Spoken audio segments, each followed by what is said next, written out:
Hey guys, so this is my first go at a time-lapse video. I've got a little study I did of one of my favorite characters from The Mandalorian, the Armorer.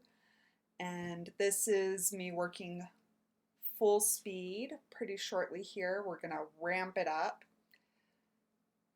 Now on my palette for this one, I went with a relatively limited palette, pretty much some reds and yellows with a couple of cool colors in there.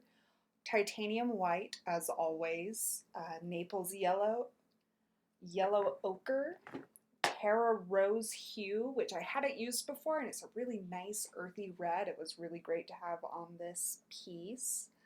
Alizarin permanent, transparent red oxide, ultramarine blue, Payne's gray, and then towards the end I snuck in just a hint of phthalo turquoise for those flames, which you can see me kind of wiping out at this early stage. So first I was just getting down some quick tones, really thinned it down with Gamsol so it's almost like watercolor. Then you can see me now going in with my palette knife and I'm mixing up to get that rich dark color, the transparent red oxide with my Payne's gray. And if I want a shadow to be a little bit cooler, I'm a little heavier on the Payne's gray. If I want it to be warmer, a little more transparent red oxide. And I don't normally work with a palette knife, but I've been watching Greg Manches do a lot of these quick little paintings with a palette knife. And so I wanted to give it a shot. And it's definitely a challenge. Even at this high speed, you'll see the palette knife kind of come up and then hover as I'm trying to figure out how best to lay down that pigment in the way I want it to go, because palette knives are unpredictable. So mostly got my darks in, starting to get a little more chroma now, getting into the reds on the breastplate.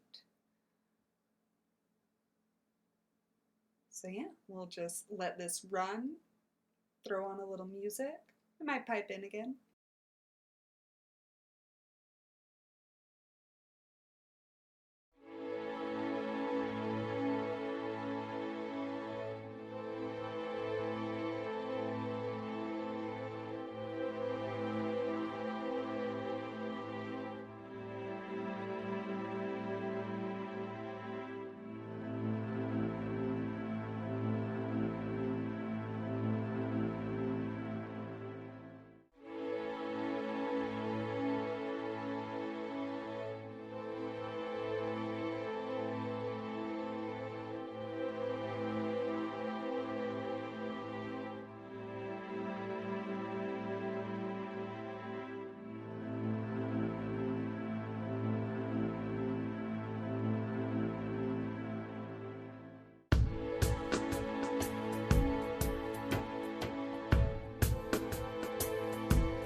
So now that I've got my midtones starting to get laid in on the figure, I decided I needed to darken and kind of solidify that background so that the values would read correctly. I did brighten this scene up quite a bit from the screen grab I took. In the screen grab, I don't know if it's my screen or it's just a really moody piece, but it was really, really dark. And while I liked how moody it was, I didn't want it to be just all black paint. So most of the background is kind of this nice mid-tone that transitions from really warm off on the left side to little hints of those nice cool blues from the fire of the forge.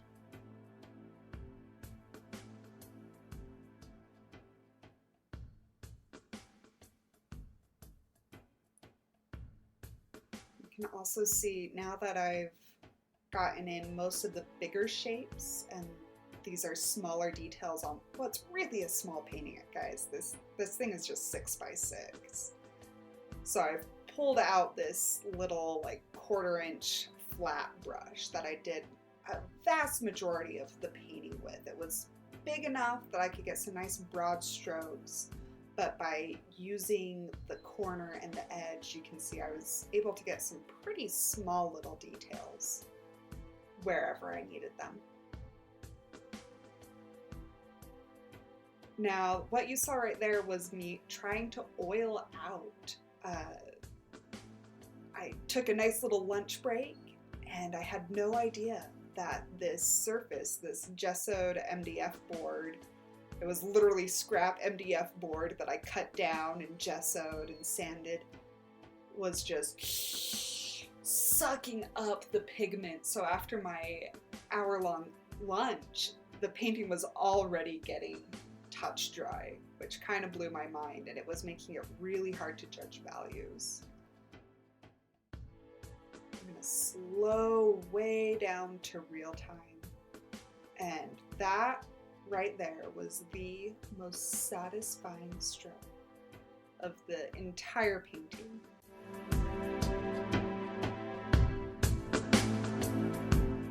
Just nailed that highlight. I wish all my brush strokes were that purposeful and successful.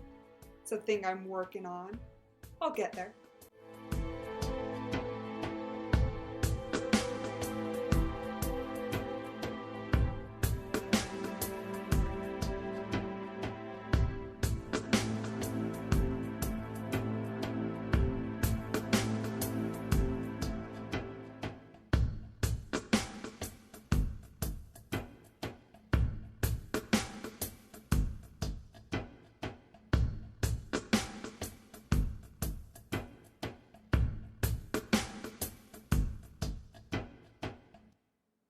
You can see me going back over the darks, and part of this again is everything was drying out and getting really matte as the board absorbed all of the paint. So I couldn't tell if my paints were as dark as I wanted them to be or not, so I just slopped on some fresh paint because I really did want those areas to be just rich and smooth and dark.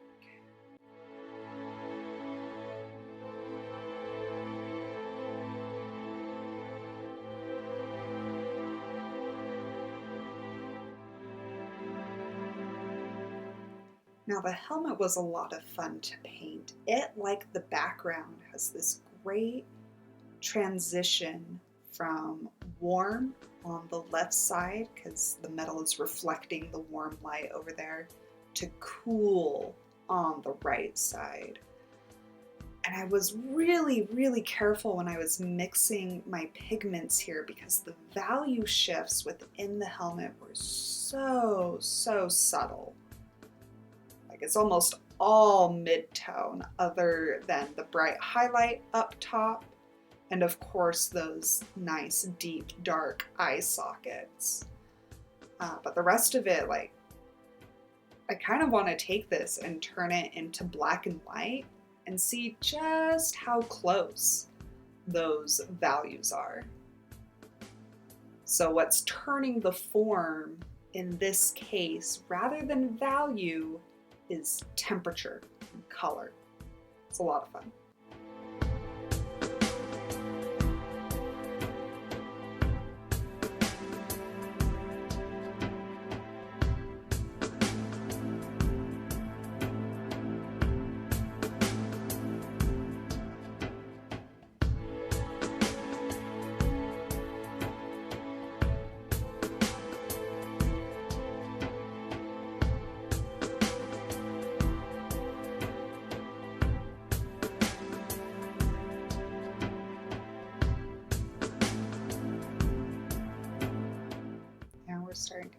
those highlights, reshaping the eye socket.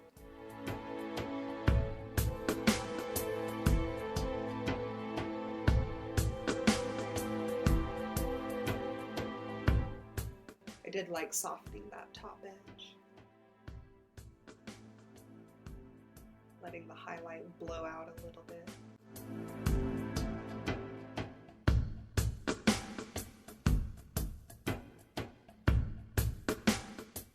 Alright, and that was pretty much it for the figure. I apologize for the glare. The sun was shifting. And it was fine from my angle, but the poor camera just picked up a ton of glare for this last section as I'm going in and solidifying the background, detailing those flames, coming back in with the palette knife, softening it out with the brush and my finger, you know, whatever works.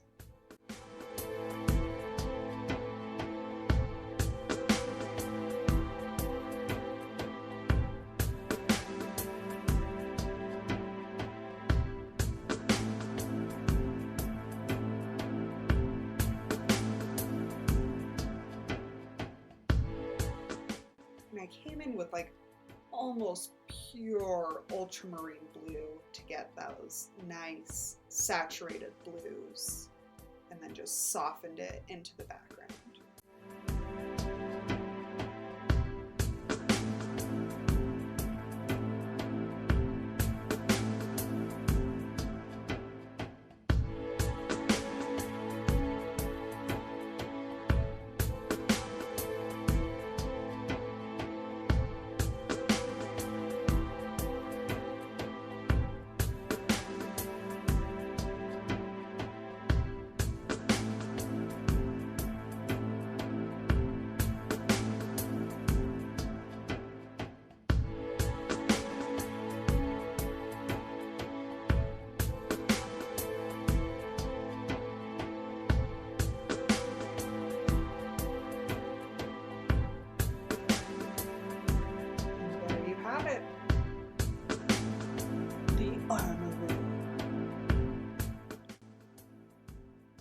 Thanks so much for taking the time to watch. If you have any questions, please comment below. I will answer them as best I can. I will have a list of my materials in the description, and I don't know. How do you close out a video? Oh, I know. Smash that subscribe.